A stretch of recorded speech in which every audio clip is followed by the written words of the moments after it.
Buenas noches a todos, chicos. chicos. Sean Sean bienvenidos a la bienvenidos a la ponencia de ponencia de hipertensión hipertensión arterial arterial basada en basada la en la guía de guía la de la Sociedad Sociedad Europea Europea de de Cardiología. Cardiología. Recuerden llenar Recuerden su llenar pretest, su por pretest, favor. por favor. Mi nombre, Mi nombre, como ya sabrán, ya es sabrán, Fernando es Canaza Fernando Canaza y voy a ser el y voy a ser encargado el de dar la encargado de dar ponencia la el día de ponencia hoy. el día de hoy.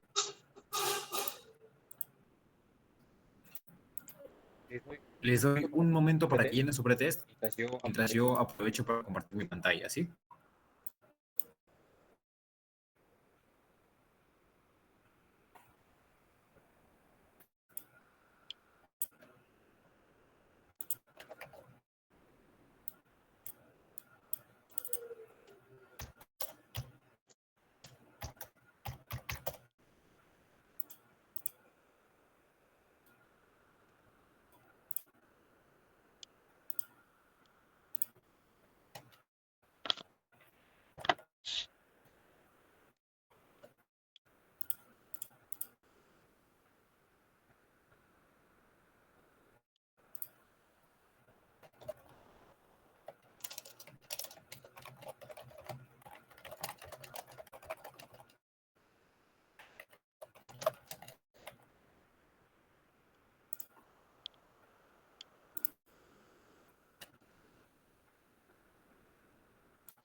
¿Me pueden ¿Me pueden confirmar si se ve confirmar si se mi ve mi pantalla, por pantalla, favor? por favor?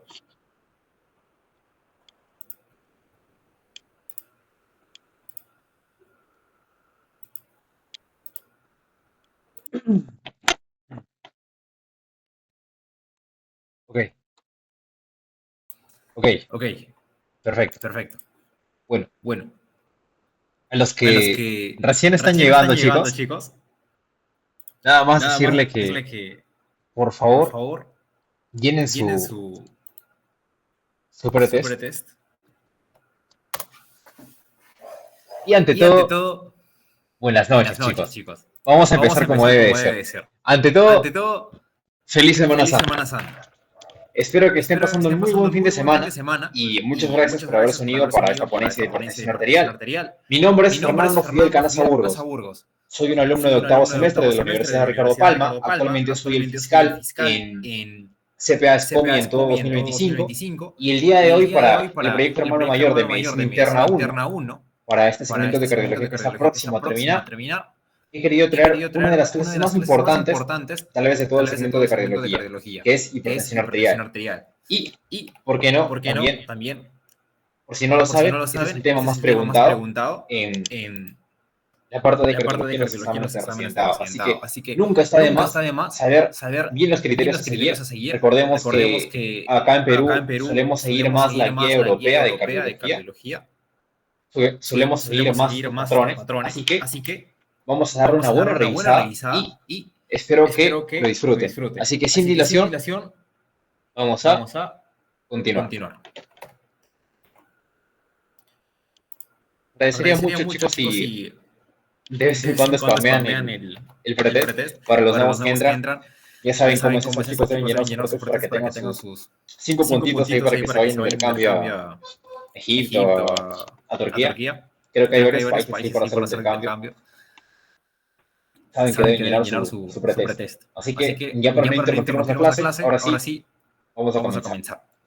Hipertensión. A ver, ¿qué entendemos por hipertensión? Creo que este concepto lo tenemos todos, ¿verdad? Es una enfermedad cardiovascular que se caracteriza ¿por qué? Porque presenta una presión arterial elevada de la sangre en nuestros vasos. ¿En qué vasos? En las arterias. ¿Sí? Hasta acá todo bien.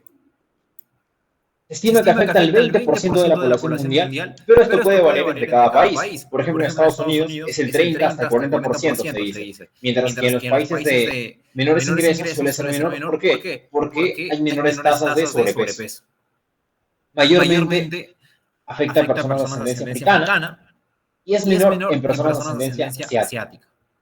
Los latinos estamos en un intermedio, ¿sí? No es que estemos tan con tanto riesgo como los africanos, los ascendencia africana, pero sí tenemos mayor riesgo que las personas, por ejemplo, de ascendencia europea y la ascendencia oriental. Afecta también más a varones o mujeres, pero ojo con las mujeres, puede afectar más en mujeres después de la menopausia. Ojo con eso. Ahí dice el alumno Jonathan. Bueno, donde decían hacer ese intercambio, chicos. La hipertensión primaria es la más frecuente con un 90% de casos, mientras que la secundaria con un 10%, aunque el último año en la guía europea del 2024 se mencionó que podría ser más, pero esos podrían estar enmascarados. ¿Cómo así? ¿Cómo así enmascarados?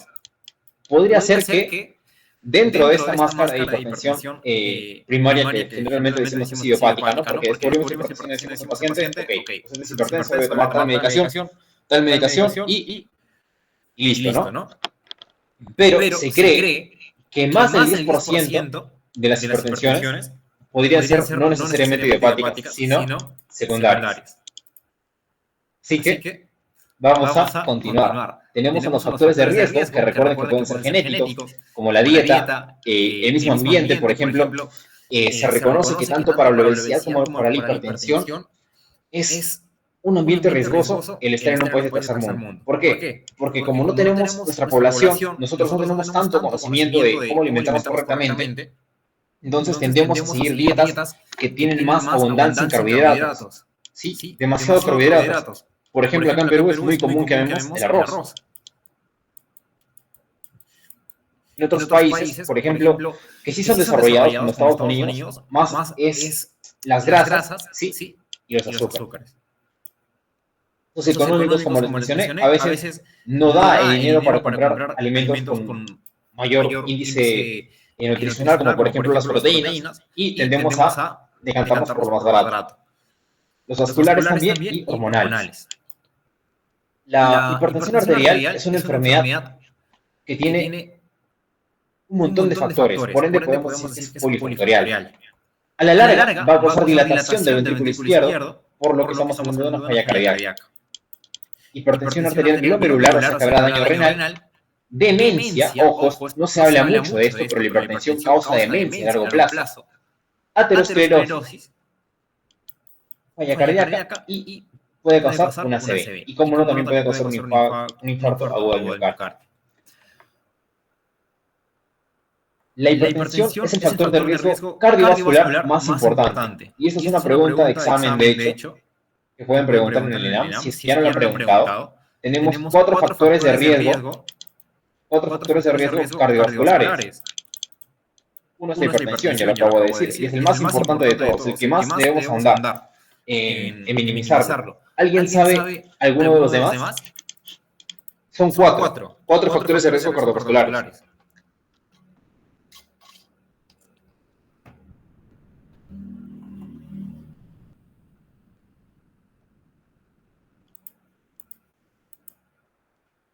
¿Alguien sabe cuál es otro factor de riesgo cardiovascular aparte de la hipertensión?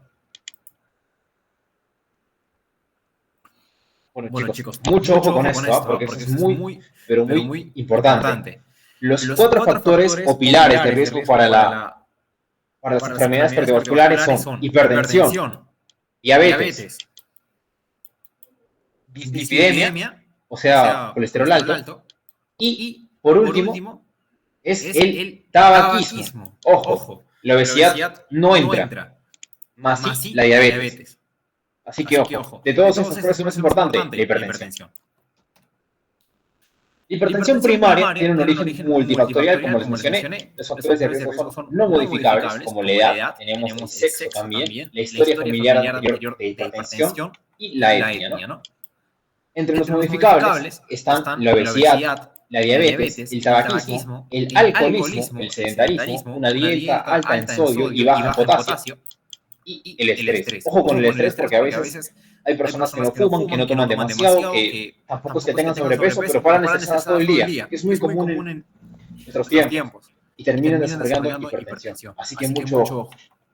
Como se puede ver en este gráfico de la guía, muy bonito, por cierto, la guía europea, tiene gráficos muy didácticos. Tenemos actividad física, la calidad de sueño, patrones dietarios, el sexo, obviamente, la sensibilidad a la sal, el sistema de reacción de testosterona, que lo vamos a ver dentro de poco, las cefalinas, las hormonas sexuales. Por ahí he levantado la mano, creo. Sí, Patrick. A diabetes. Sí, diabetes es uno de los cuatro factores de riesgo cardiovascular. Chicos, si alguno tiene una duda, normal me puede levantar la mano o escribir por ahí en el chat, que lo voy a leer, no se preocupen. Y la hipertensión secundaria, en cambio, puede darse por causas renales, anticonceptivos, hipertiroidismo o hipotiroidismo. Un dato que les doy acá, ojo, un dato bien de examen, para cuando vayan a cenar, cuando vayan a los exámenes de salud o accidentado, es que el hipertiroidismo, esto es un poco fuera de cardio, es en endocrino, pero el hipertiroidismo suele presentar la presión arterial alta, pero la sistólica. Acá se eleva la sistólica, mientras que en el hipotiroidismo, la que se eleva es la diastólica. Así que si alguna vez dudan, viendo una pregunta y saben que es una enfermedad endocrinológica, y ven la diastólica un poco más, la diastólica elevada y la sistólica no, piensen en un hipotiroidismo. Ahora bien, ¿cuáles son las más preguntadas en secundaria? Son feocromocitoma. ¿Sí? La más fuerte de todas, la más común, Cushing. ¿Sí? ¿Por qué? Por corticoides. Acá está también. AINES. Apnea obstructiva del sueño, que cada vez aumenta más por la obesidad. Coartación de aorta. Sí, he puesto las más preguntadas. Ahora bien, los anticonceptivos también es cierto. Y las causas renales, que lo vamos a ver dentro de unas diapositivas más adelante. Vamos a ahondar un poco más en eso. Pero yo tengo las principales causas de la hipertensión secundaria. En cuanto a la fisiopatología, la verdad es que exactamente no entendemos cómo se origina. ¿En qué punto se puede originar la hipertensión arterial? No sabemos el punto exacto donde se dice que comienza ya realmente la hipertensión. Pero sabemos que hay un montón de factores que lo pueden desencadenar. Recordemos que la presión arterial es el gasto cardíaco por la resistencia vascular periférica. Sistema nervioso simpático. El sistema renina y aldosterona y el volumen manejado por los riñones controlan la presión arterial. En resumen, la angiotensina 2, por ejemplo, causa vasoconstricción, remodelación muscular, activa las células inmunitarias y la inflamación, por ende. La aldosterona también aumenta la resistencia vascular y la disfunción arterial caracterizada por el óxido nítrico y lleva un aumento de la contractilidad vascular y la rigidez arterial. ¿Sí? Así que chicos, recuerden.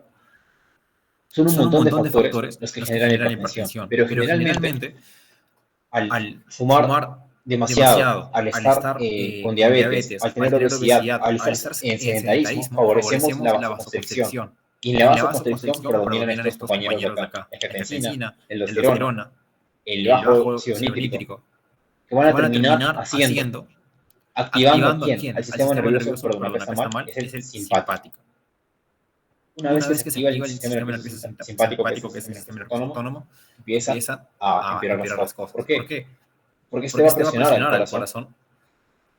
Y el corazón, a su vez, va a empezar a trabajar más. Y también para compensarse, el sistema renina-angiotensina-aldosterona va a comenzar a funcionar y va a comenzar a descontrolarse. ¿Para qué? Para dar una sensación de una correcta circulación. Es algo similar a lo que pasa en la falla cardíaca. Por eso mismo es que la hipertensión está muy relacionada a la falla cardíaca, porque la hipertensión termina causando falla cardíaca. Entonces, tenemos un gasto cardíaco aumentado, porque el corazón está trabajando como loco. Sí, tenemos más volumen, porque se ha activado el sistema renina-angiotensina-aldosterona, lo que hace otra vez que el corazón siga trabajando más, porque ahora tiene más volumen que procesar. Hay una reabsorción de sodio, sí, por la retención de sodio por la aldosterona, lo que causa una reabsorción también de agua, porque el sodio jala agua. Y el hígado, que produce angiotensina que luego va a devenir por la ECA en angiotensina 2, favorece una vasoconstricción totalmente excesiva, lo que aumenta la resistencia vascular periférica, lo que termina causando la hipertensión. Algo que les quería decir, nada más, es que es muy importante la actividad física en cuanto al mantenimiento de óxido nítrico. Por ejemplo, si estamos sentados por largas horas en estudio, es recomendable al menos levantarse cada hora, al menos unos 5 minutos, a estirarse, a caminar un poquito. ¿Para qué? Para que nuestro óxido nítrico y nuestros fierros no disminuya tanto. La hipertensión puede causar lesiones a órganos diana, puede causar microinfartos cerebrales, microsangrados, atrofia cerebral, como les mencioné, puede causar demencia vascular, hemorragias. En las arterias largas puede haber aterosclerosis, calcificación, puede haber en la microcirculación disfunción endotelial, remodelamiento vascular por el shear stress, que es cuando normalmente tenemos un vasito y la sangre circula normalmente en personas sanas, pero en hipertensos, en el vasito, la sangre va a circular de forma turbulenta, golpeando los vasos y favoreciendo la inflamación, porque está haciendo daño vascular. Y posteriormente fibrosis. En cuanto al riñón, recordemos que el riñón aguanta bastante, sí, es bien peleador el riñón, pero la hipertensión lo puede llegar a dañar y ahí es donde vamos a ver todavía más problemas. Recordemos que va a bajar la tasa de filtración, el riñón igualmente, la glomerulosclerosis y la hipertensión glomerular arteriolar. En cuanto al corazón, no hay mucho que decir. Creo que el corazón lo tenemos muy claro. Por si no lo saben, la principal arritmia que ocasiona la hipertensión es la fibrilación auricular. Va a terminar causando falla cardíaca, va a terminar causando un infarto del miocardio, y si es que no, igual va a causar enfermedad coronaria. Así que ojo con eso. En cuanto al ojo, puede pasar remodelado microvascular y retinopatía hipertensiva. ¿Hay alguna pregunta hasta acá, chicos? Esto fue la introducción a la clase de hipertensión. Ahora vamos a ver rápidamente cómo se toma la presión arterial para posteriormente ver la clasificación.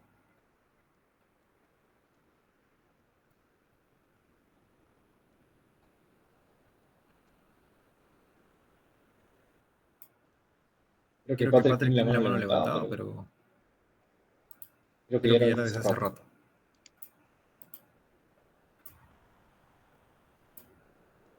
Bueno, así que no hay problema, chicos. Creo que podemos continuar. Vamos a seguir. En cuanto a la toma de la presión arterial, al paciente lo mantenemos en reposo 5 minutos. Sí, 5 minutos. Y si ha estado haciendo ejercicio, serían 30 minutos. Acá tomamos la presión, insuflamos 20 milímetros de mercurio más, hasta donde dejemos de escuchar el pulso. Y cuando dejamos de escuchar, como les mencioné, insuflamos un poquito más. Luego empezamos a desinsuflar. El primer ruido de Korokov es la presión arterial sistólica. Y el último ruido, el quinto ruido, es la presión arterial diastólica. La diferencia entre brazos nos va a importar a Fernando solamente si es mayor de 10 milímetros de mercurio. Si en ambos brazos la diferencia es menor a 10, no nos va a importar. La hipotensión ortostática, es la caída de 20 milímetros de mercurio en la presión arterial sistólica o 10 en la presión arterial diastólica. Después de que el paciente estuvo echado 5 minutos. Si le decimos que se levante, le tomamos la presión y ha caído más de 20, en sistólico más de 10 en diastólica, tiene hipotensión ortostática.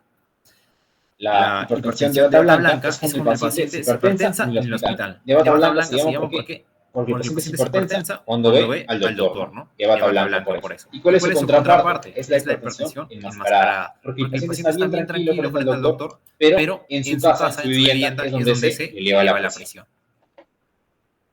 Nada más recordar que debemos usar un dispositivo validado para tomar la presión, uno al menos de buena calidad. La presión se debe tomar a nivel del brazo, a nivel del corazón, con el brazo apoyado siempre. Y debemos medir la presión 3 veces y quedarnos con las dos últimas leídas. Tenemos dos métodos de medida de presión, pero antes vamos a pasar a la parte de diagnóstico. ¿Por qué? Porque vamos a ver cuál es cada uno. Tenemos el AMPA. Chicos, ¿qué es el AMPA? El AMPA es el automonitoreo de la presión arterial. Se llama automonitoreo de la presión arterial. Se hace en casa. Se puede diagnosticar hipertensión con el AMPA cuando hay dos medidas que están separadas 2 minutos de cada una en la mañana y en la noche. O sea, en un día debo tener 2 medidas en la mañana y 2 medidas en la noche. ¿Sí? 2 medidas en la mañana y 2 medidas en la noche. A cada 2 y a cada 2. En el segundo día, igualmente. 2 medidas en la mañana y 2 en la noche. Y en el tercer día, 2 medidas en la mañana y 2 en la noche. Por lo menos en 3 días. Lo ideal, ¿cuánto es? En 7. ¿Sí? Pero por lo menos en 3 días. Y le saco el promedio de todas esas medidas. ¿Sí? Saco el promedio de la parte sistólica y la parte diastólica. Y si es mayor a 135,85, entonces mi paciente es hipertenso. Como ven, es bastante sencillo. 2 medidas en la mañana, 2 en la noche, por 3 días, tendríamos en total, a ver, serían 6 de la mañana y 6 de la noche. Así que sumamos, tenemos 12 medidas y sacamos un promedio. El MAPA es el monitoreo ambulatorio de la presión arterial. Se da por 24 horas, 24 horas y es automático. Se diagnostica la presión arterial acá de 130 con 80 en 24 horas o 135 con 85 en el día. Lo que pasa es que el MAPA, luego al darte los datos, lo divide en día y noche. Así que en día, si es mayor a 135 con 85, se diagnostica presión arterial, al igual que en el AMPA. Y en la noche, con 120 con 70. Y la presión arterial en 180 con 110, ojo, ¿qué es lo que debemos hacer?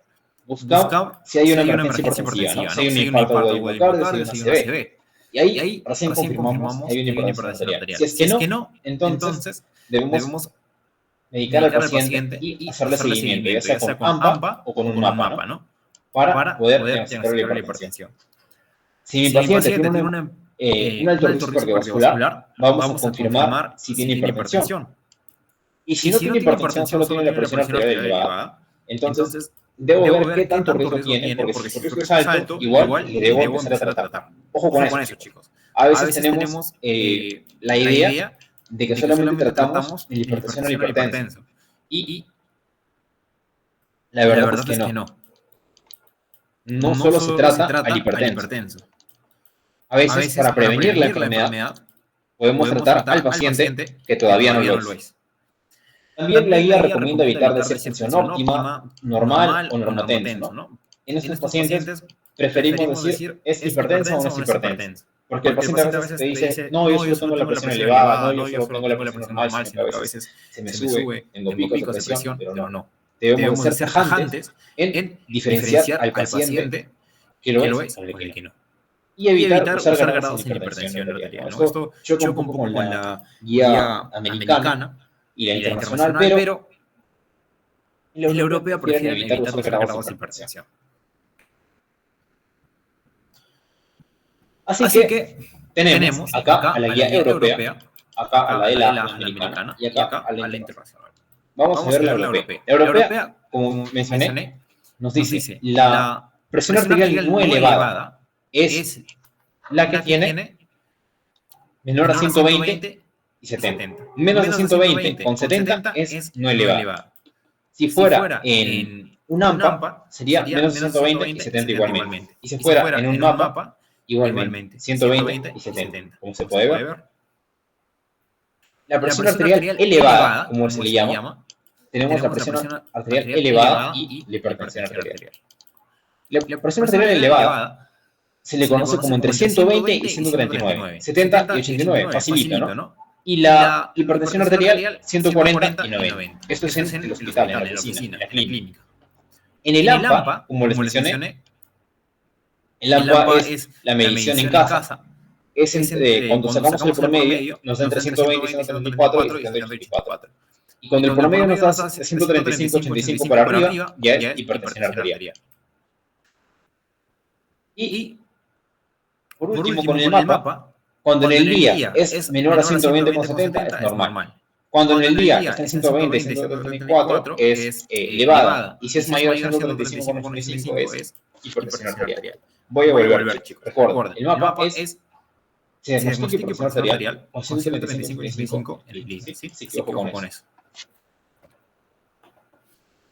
Ahora bien, en cuanto a la AJA, esta creo que es bien famosa. Sí, es bien famosa. Seguro la deben conocer. Menor a 120,80 es lo óptimo o normal. Elevado se le conoce entre 120 y 129.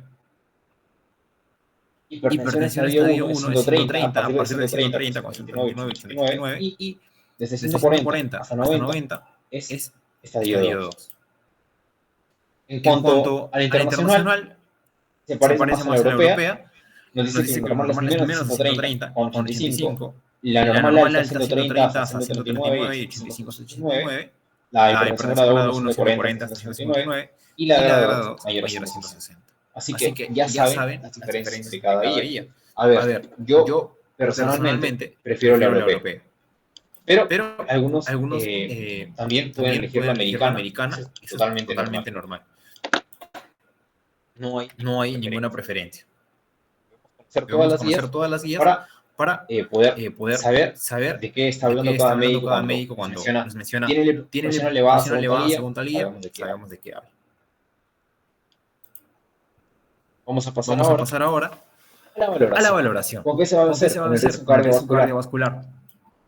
Se puede hacer con el score. Pasa que el score está hecho para europeos, así que nuestra población no cala mucho. Pero la ACCBD de Estados Unidos sí tiene para población latinoamericana. El paciente se trata si tiene enfermedad coronaria, falla cardíaca, enfermedad renal crónica con menos de 60 de tasa de filtración glomerular o la relación albumina-creatinina en orina mayor a 30. O sea, una microalbuminuria. Hipertrofia del ventrículo izquierdo, retinopatía, diabetes o hipercolesterolemia. Chicos, algo muy importante. No solamente el piensen que el riñón está dañado cuando su tasa de filtración glomerular está menos de 60. Si la albuminuria está mayor a 30, bien lo está. Ojo. Un paciente con presión arterial elevada, le vamos a calcular su score. Y si es de alto riesgo, vamos a tratarlo. ¿Qué tratamiento? Un tratamiento primero no farmacológico. ¿Sí? No farmacológico, pero si después de 3 meses no cambió su estilo de vida, entonces ya le metemos pastillas.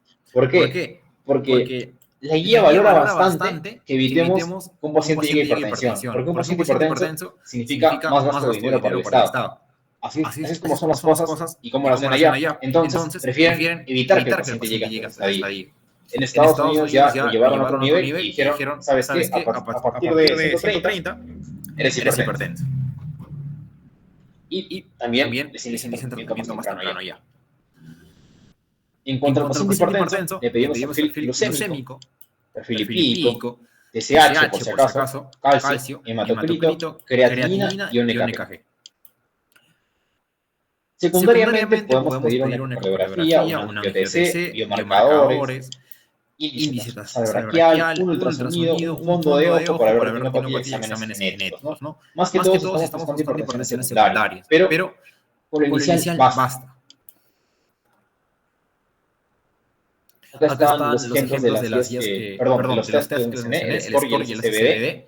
Este es el ACCBD y este es el SCORE. Como ven, el SCBD es bastante más general, se podría decir, y es por decir así, el estándar que usamos en el mundo, porque el score es solamente para los europeos, o está más para las poblaciones europeas.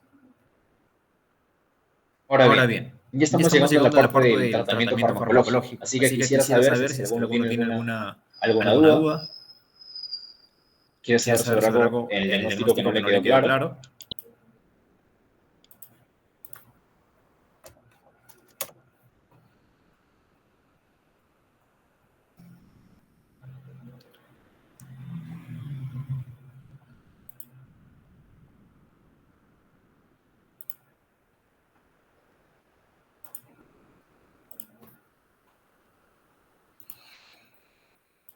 No hay ninguna duda.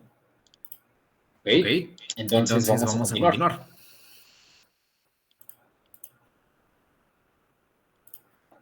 Recuerden, chicos, que en el tratamiento no farmacológico buscamos reducir el riesgo cardiovascular, que es lo que más nos puede llegar a matar al paciente. ¿Sí? La muerte prematura y mejorar la calidad de vida de este. ¿Qué se recomienda? De primeras, aumentar ingesta de potasio. ¿Cuánto? De medio gramo a 1 gramo por día. Actividad física. ¿Cuánto de actividad física? Se recomienda al menos media hora de caminata al día, o si no, 150 minutos por semana. Bajar de peso, circunferencia menor a 94 en hombres, 80 centímetros en mujeres, menos consumo de sal, alcohol menos de 100 gramos por semana y, eso sí, totalmente dejar de fumar.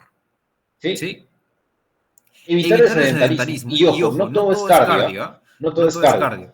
También se recomienda ejercicio de pesas, de resistencia métrica, 3 veces por semana para la ganancia muscular. La única contraindicación para hacer ejercicio sería que cuando el paciente lo haga, se le suba la presión demasiado. O sea, que llegue a una urgencia hipertensiva. Como ven, la finalidad de toda esta recomendación es reducir el riesgo cardiovascular. ¿Y cuál es la principal manera de reducir el riesgo cardiovascular? En el caso de hipertensión, bajando de peso. En cuanto al tratamiento farmacológico, de primera línea se usan los inhibidores de renina y aldosterona. Estamos hablando acá de los YECAs, o de los ARA2. Las tiazidas, que son diuréticos, ¿saben? Y los bloqueadores de canales de calcio. Fernando, ¿y qué pasa con los beta-blockers? Los beta-blockers son de primera línea. Reducen el riesgo cardiovascular, sí, en la falla cardíaca son claves, pero es en menor medida. Cuando el paciente solo tiene hipertensión. Solo se usa cuando el paciente tiene angina, tiene fibrilación auricular, tiene falla cardíaca, etc. Como ven, se usan cuando el paciente tiene hipertensión y algo más. Fernando, algo más. Se prefiere usar medicación combinada. ¿Cómo así? Que en una pastilla haya 2 fármacos. ¿Por beneficio? No por beneficio. No es que estos fármacos vayan a funcionar mejor en una sola pastilla que si estuvieran separadas, sino que es por adherencia. ¿Por qué? Porque en la hipertensión lo que preferimos es usar 2 medicamentos. O sea, podemos usar un YECA y una tiazida, un YECA y un calcio antagonista, un ARA y un calcio antagonista, o un ARA y una tiazida. Es lo que podemos hacer. Eso sí, ya saben que no se pueden combinar YECAs y ARA2. El paciente se puede tomar la pastilla cuando se le dé la gana. El requisito es que sea a la misma hora todos los días. Si se lo quiere tomar a las 3 de la mañana todos los días, es cosa de él. La cosa es que sea muy cumplidor con su tratamiento. Lo normal que se suele pedir es que se lo tome en la mañana, ¿no? A la mañana para que no se olvide, es la recomendación que se suele dar, pero en realidad la puede tomar a la hora que le dé la gana. Ojo también, recordarles algo, que si van a combinar diuréticos y beta-blockers, tengan cuidado porque estos suben la glucemia, pueden causar una diabetes. Una diabetes farmacológica. En caso de la hipertensión resistente, usamos mejor antagonistas mineralocorticoides antes que beta-blockers, ya que fuera de la falla cardíaca, como el tensionero, los beta-blockers no bajan tanto la presión. Fernando, ¿qué hay de las nuevas terapias? Se ha investigado sobre los SGLT2, sobre los ARNI, que es una falla cardíaca, los SGLT2 saben que se usan en falla cardíaca y diabetes, el finerenone también en falla cardíaca, los análogos de GLP-1 que se usan en diabetes, en obesidad, el Baxdrostat, el Lorundrostat, la Aprocitentan, que es bastante nuevo, y el Cileverciran, que se usa cada 6 meses. O sea, si llega a ser aprobado este medicamento, se usaría cada 6 meses, lo que sería totalmente revolucionario, pero aún superan los 3 mencionados. ¿Sí? De primera línea son los IRAs, tiazidas y calcio blockers. Acá de todas formas tienen una tablita que les menciona qué medicamentos usar. Por ejemplo, en diabetes usamos YECAs igualmente, bloqueadores de canales de calcio, aunque en hipertensión con diabetes no está aquí, pero también entra los SGLT2. En enfermedad renal crónica con hipertensión que tiene proteinúria o albuminuria y SGLT2. Otra vez. Fernando, ¿por qué no te dice SGLT2? Porque estos son cardioprotectores y nefroprotectores, o sea, te cuidan a tu corazón y tu riñón. Después de un infarto cardíaco, ustedes saben que después de un infarto cardíaco hay triple medicación Para hipertensión está bien usar beta blockers, IECAs, o también ARA2 o antagonistas de corticoides. Aparte de eso, solamente como agregado, les recuerdo que es un infarto cardíaco, un infarto al corazón, usamos aspirina. Por si no lo sabían, ¿no? Usamos un IRA, ya sea un YECA o un ARA2, y usamos una estatina. ¿Sí? Es la triple combinación. La triple es un tratamiento secundario a un infarto. ¿Por qué se llama secundario? Porque infarto ya le pasó al paciente. ¿Y para qué se hace? Para evitar que vuelva a tener otro. Ojo con eso, chicos. ¿Sí? Es una información que les dejo para que se la guarden. En cuanto a fibrilación atrial auricular, usamos acá sí beta blocker. Y a falla cardíaca, acá ustedes saben que la falla cardíaca tiene su tratamiento también. Podemos usar SGLT2, diuréticos, acá sí entran los beta blockers también. En cuanto al manejo, chicos, como les mencioné, el manejo es de 3. IRAs, tiazidas y bloqueadores de canales de calcio. Los IRAs son los YECAs, los ARA2. El manejo es obligatorio en todos los hipertensos. No hay hipertenso que no deba ser manejado con medicación. Y en los pacientes con la presión arterial elevada, que no llegaban a la hipertensión que les mencioné, si tienen riesgo alto, primero les decimos que cambien su vida, que cambien su estilo de vida. Y si en 3 meses no lo han cambiado, entonces les metemos pastillas. Si mi paciente tiene presión arterial elevada, fragilidad, hipotensión ortostática o es mayor de 85 años, solo vamos a dar un medicamento. Les mencioné que lo normal era empezar con 2. Pero si tiene estas condiciones, damos un solo medicamento. ¿Por qué? Por miedo a que se hipotense. ¿Sí? Por miedo a que se hipotense. Acá tienen las para que les puedan dar una leída. A ver, el captopril ya no se usa mucho porque se tiene que dar 4 veces al día para que funcione, dado que su tiempo de duración es nada más de 6 horas. Los que más se usan ahora son el lisinopril, el prendopril, el enalapril sigue siendo bueno, es muy barato. En cuanto a los ARA2, nunca falla el gran losartán. Tenemos también los diodopirínicos, como el amlodipino y el nifedipino. El amlodipino, ¿saben qué es lo que pasa? Y vamos a hablar de los RAM, vamos a meternos un poco. Los YECAs, ustedes ya saben, chicos, eso también es pregunta de examen, Mucho ojo, dan angioedema, te hinchenlo, se te van a hinchar los ojos por hacer un mapache, te dan tos. Te dan hipercalemia. Los bloqueadores de canales de calcio causan edema, pero no en la cara, sino abajo. O sea, van a tener los pacientes edema en las piernas, en los tobillos, en los pies. Taquicardia refleja también, se les va a empezar a subir la frecuencia cardíaca. Las tiazidas tienen sus 4 RAMs bien características. La hiperuricemia, que te puede generar gota, ojo. Así que, ojo con tiazidas a pacientes con gota. Hiperglucemia, que te puede causar una diabetes farmacológica.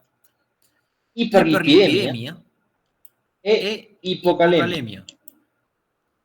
¿Cuál es la única familia de diuréticos que no causa hipocalemia? ¿Alguien me puede decir cuál es? La única familia de diuréticos que no causa hipocalemia.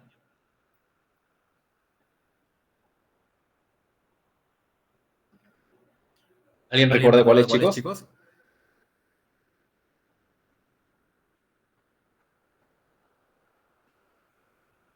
Los ahorradores de potasio. Exactamente. Muy bien. Esos son. Bueno, las cuatro ramas importantes de las tiazidas, por si no lo sabían, chicos. Los beta blockers causan bradicardia, hiperglucemia, pueden causar asma también los que agarran todo el propranolol. De inicio, preferiblemente combino 2 medicamentos como les mencioné, a menos que el paciente sea muy viejito. Si después de 3 meses no mejora, ¿qué haré? Empezar a usar los 3. Si así no mejora, no es la combinación máxima, la dosis máxima de cada medicamento.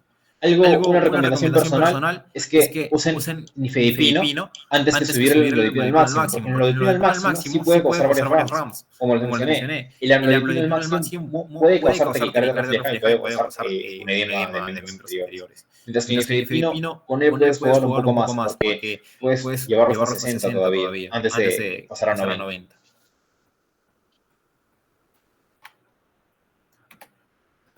La meta ideal en un paciente es de 120 a 130 sistólicas. Si no puede, debemos llevarlo a lo más bajo posible, no importa.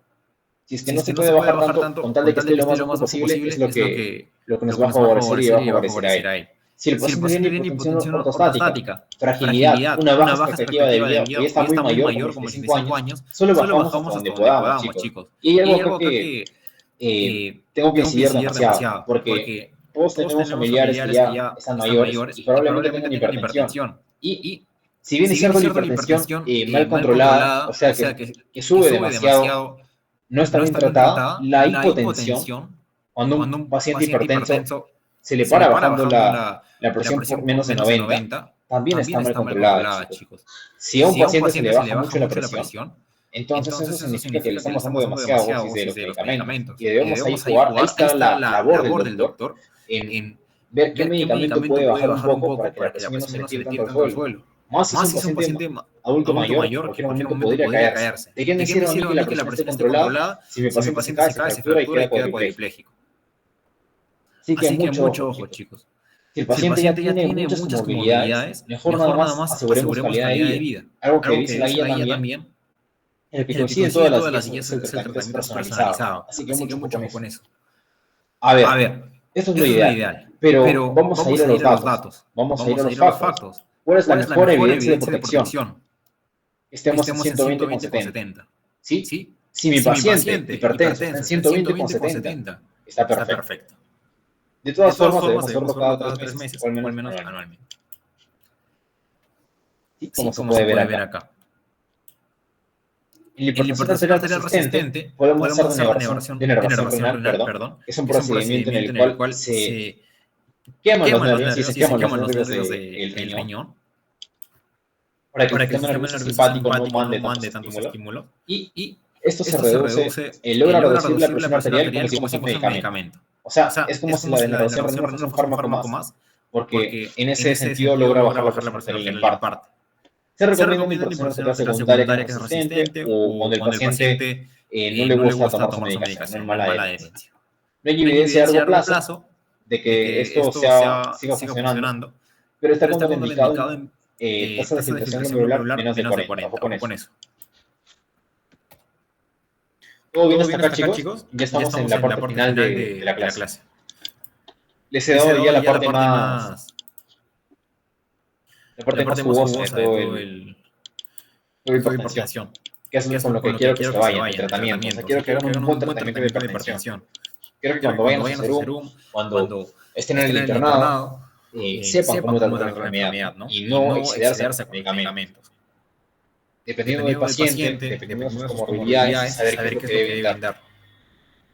Y con eso me voy feliz a esta clase.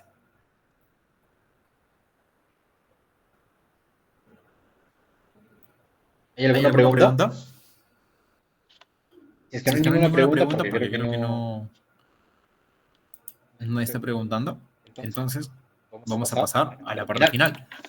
Los casos especiales. La hipertensión arterial resistente se define como cuando la presión arterial sigue alta a pesar de usar 3 medicamentos. ¿Cuáles son los 3 medicamentos? IRAS, los bloqueadores de calcio y las tiazidas. Cuando esto pasa, confirmamos que la presión arterial sigue alta con un AMPA o una PAPA. Y si es así, bueno, tiene resistente, ¿no? Acá debemos meter más medicación. Debemos ver que el paciente no tome paracetamol en dosis altas. ¿Sí? El paracetamol en dosis altas también sube la presión arterial. AINES, corticoides, anticonceptivos orales, triptanos y antiangiogénicos. Si el paciente tiene hipertensión arterial resistente, metemos espironolactona, beta blockers. Si no funciona, usamos alfa bloqueadores, prazosin. Y recordemos que si la tasa de filtración celular es 130, debemos usar un diurético de ASA. ¿Cómo, Fernando? Sí, así es. Las tiazidas son muy buenas, pero solo se usan hasta cuando la tasa es 30. Si la TFG es menor a 30, pasamos a usar un diurético de ASA como la FURO. La gran furosemida. La gestacional se define como la hipertensión en la paciente que tiene entre más de 20 semanas de embarazo y menos de 6 semanas de haber dado el puerperio. Si es que no es así, o sea, si la hipertensión arterial sigue después de eso, o antes de esto, significa que es una hipertensión arterial crónica de toda la vida. Así que no tiene nada que ver al bebé, no le echen la culpa al bebé. Ya saben, gestacional después de las 20 semanas de embarazo o antes de las 6 semanas de haber dado a luz. Buscamos preeclampsia, porque la preeclampsia puede ser mortal para el bebé. Y si hay más de 160 de presión, vamos a hospitalizar a la paciente.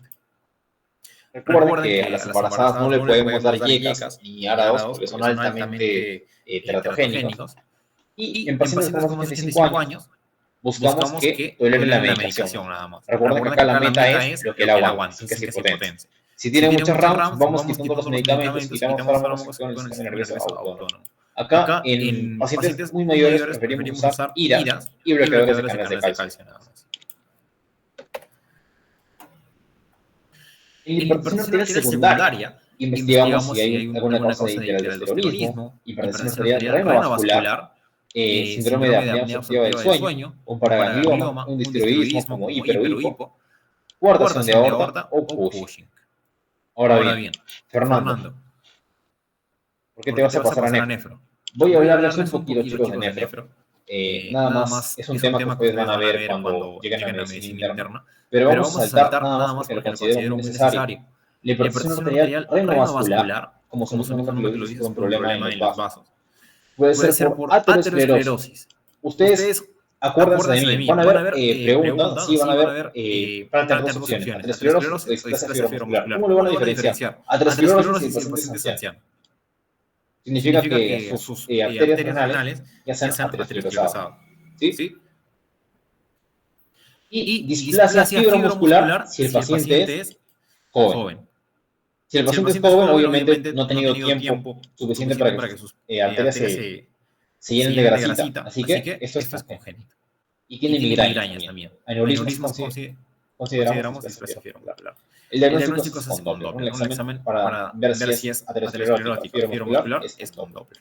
Estas son las dos caras de la hipertensión renovascular, que es una hipertensión secundaria, obviamente. Por último, ya para ir acabando. Recordemos que la crisis hipertensiva es cuando la presión arterial está a partir de 180 con 110. Se divide en emergencia o urgencia.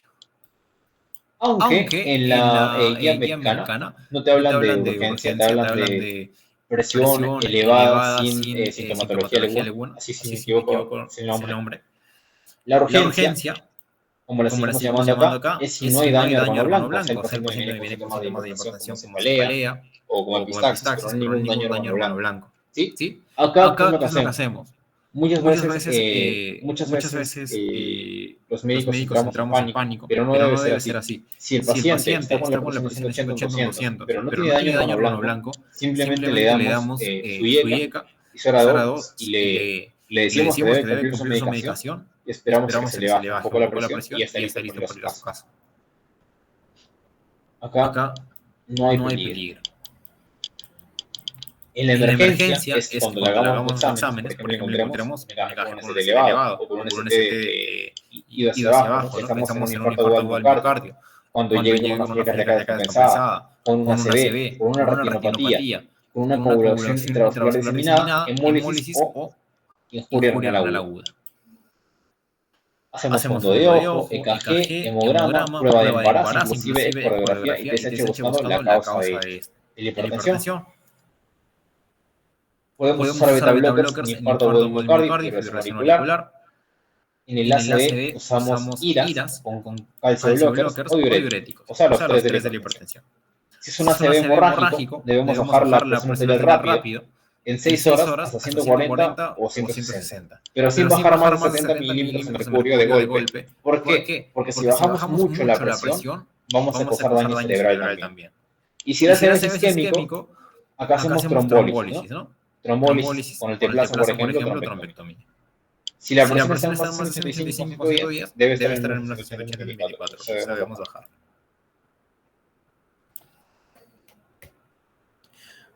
Por último, ya para acabar, recordemos toda la clínica de la hipertensión. Puede causarnos un stroke, un infarto, o sea, un ACV isquémico, encefalopatía, puede causarnos una retinopatía hipertensiva, puede causarnos una cardiomopatía hipertensiva, puede causarnos falla cardíaca, disección aórtica, aneurismas y esclerosis hipertensiva.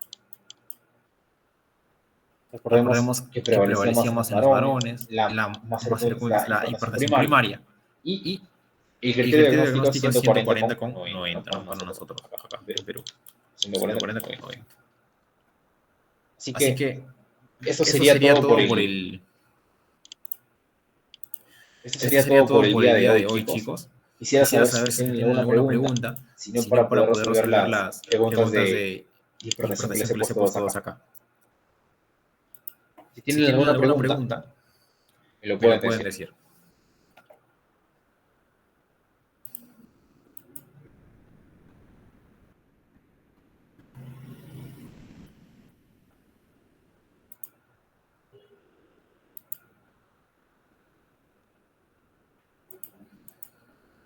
Bueno, veo que no hay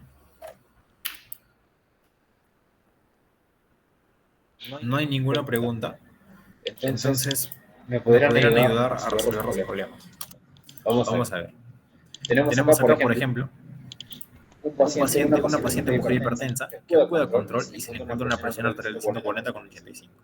No tomó el antihipertensivo hoy. Y tiene muchas preocupaciones, mucho estrés. ¿Cuál es la mejor recomendación? ¿Qué harían ustedes como doctor si vieron a una paciente así? Y es hipertensa, su presión es de 140 y sufre de bastante estrés. Y no ha tomado su antihipertensivo. ¿Qué es lo que deberían hacer?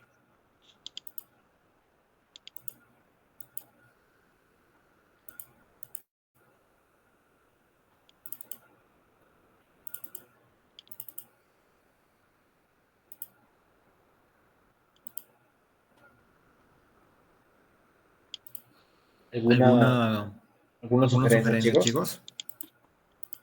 Vamos, chicos, participen.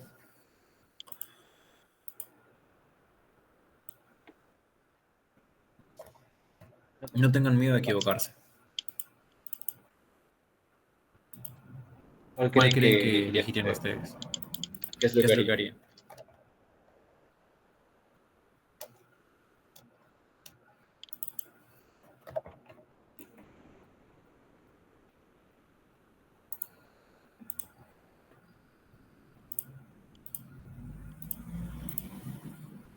La B, dice Gonzalo. ¿Alguna otra opinión?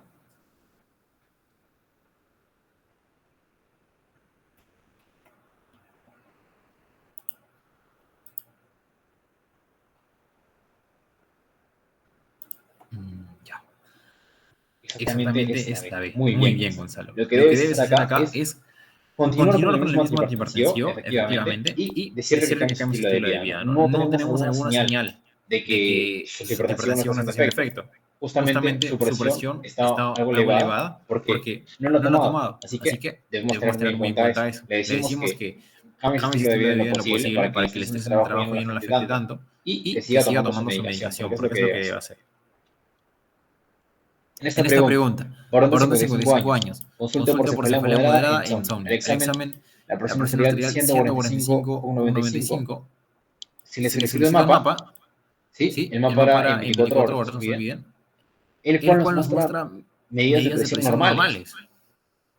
Por lo que esta alteración se cataloga como hipertensión. ¿Cuál sería la clave? Eso está bien fácil, chicos, ¿ah? ¿Hipertensión? Vamos, ¿cuál sería?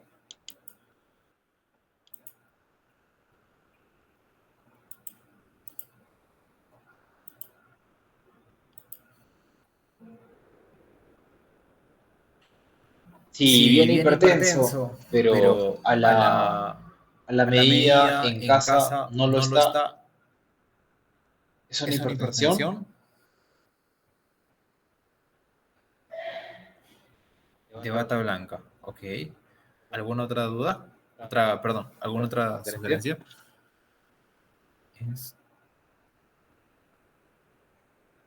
Ok. No te preocupes, Gonzalo. Muchas gracias por participar. La verdad es que es una hipertensión enmascarada, pero te voy a explicar por qué para que jamás se te olvide. Tenemos la hipertensión de bata blanca. ¿Sí? ¿Por qué se le llama de bata blanca? Porque el paciente, cuando ve al doctor, se asusta y la presión se le sube. Así. Por eso se le llama de bata blanca. El paciente te ve se asusta. Ve el doctor, se asusta. Le dice, te voy a tomar la presión. El paciente se asusta.